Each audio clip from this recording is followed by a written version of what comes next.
So, the chapter starts with Kuririn having arrived at the battlefield, noticing that Goku doesn't seem to need the senzu bean. Moro lies on the ground with a big stone above him, which Goku turns into the dust, telling him to stand up.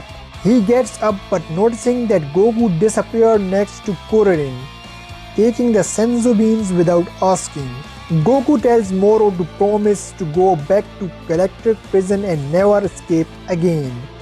Despite being surprised with that question, Moro agrees. Goku throws him a senzu bean and explains that by eating the bean, his power will recover immediately and then he can be taken to prison by Jacko. Moro recovers and can even regenerate his arm, acknowledging that bean even works better than 73's ability. Goku reminds Moro of his promise. Moro thanks Goku, but then rushing towards him screaming, "But before that I have to kill you." Goku remains calm and Moro hits his chest, seemingly breaking Moro's hand. Whis figures that Goku's sharpened Ultra Instinct also contributed to increasing his own strength. Merus rather gets annoyed by Goku playing around and not finishing Moro off. Goku says to Moro, "You are indeed an unfair guy," transforms back and kneels down to him. He looks at Moro asking, "Have you ever trained before?" Which Moro denies. Goku tells Moro that if he would have trained instead of stealing all these lives from planets, he would be much stronger than now. Moro's reaction, "Shut up! Training is what weaklings do," with Goku having met such a tough guy like Moro for the first time, he feels like it's a waste. If Moro was only a good guy, he would have liked to fight a properly trained version of Moro. Jacko interrupts asking if Goku didn't notice that recent betrayal and tells him that Moro doesn't want to change his heart. He asks Goku to bring the battle to a close. Goku replies that he is aware but wants to keep talking to him as Moro desperately hits his fist on the ground. Goku asks him a last time whether he wants to return to the Galactic Prison or not. In this moment, Moro notices a hand of his on a stone in the lava behind Goku. Moro answers Goku that he won't go back to prison. He will continue eating planets. Goku accepts, and as he promised to Merus to protect the galaxy, he transforms back to Ultra Instinct. Moro wonders, Merus, who was he really? That Galactic Patrol guy? Goku replies that Merus was his master and the guy he learned this technique from.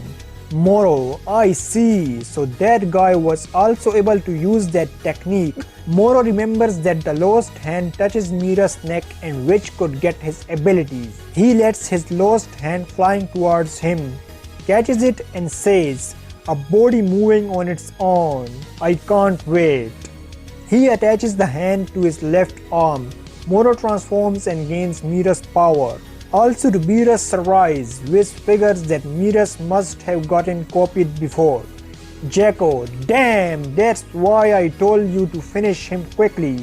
The battle between Moro and Goku continues, and as their fists are about to clash, Whis saves Kuririn and Jacko from the upcoming explosion. With the planet taking Moro damage, Goku orders Moro to follow him. The battle continues in the sky and then Goku takes Moro for several laps around Earth to compare their speeds, as Moro suspects at some point Moro has enough and kicks Goku down into the mountains. Somewhere else on Earth, Moro, also with me having magic power, I have the advantage. Goku is still relaxed and asks Moro to attack again. Moro gets angry, wonder why Goku doesn't get afraid. As the fight goes on, suddenly Moro's arm suddenly gets super big, shortly after even his upper body. While Kuririn and Jacko wonders what's happening, Whis figures that since Moro's body isn't trained for the power of an angel, his body started growing. With Moro's body growing and growing, Goku gets the upper hand. Goku ironically tells Moro that he faces now the same issue as his old henchman Sagambo.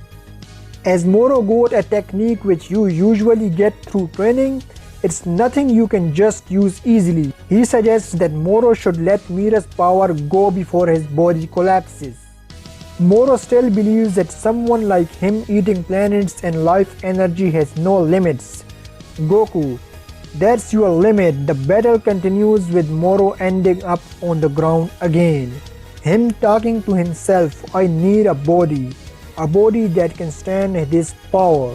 While Kuririn and Jacko are getting relieved, Whis warns Goku, if you want to win, you have to finish him off now.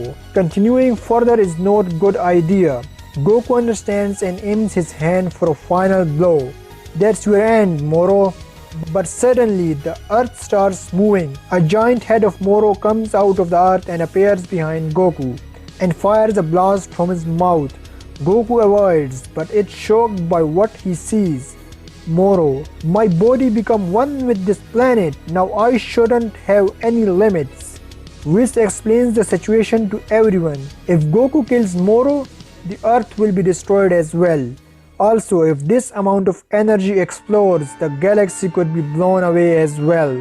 It ends with Moro wanting to continue the fight with Goku, but has he any way left to fight him? Chapter 66 Preview. The Earth absorbed in front of Moro, who become a super gigantic bomb. Does Goku have no way left to fight him?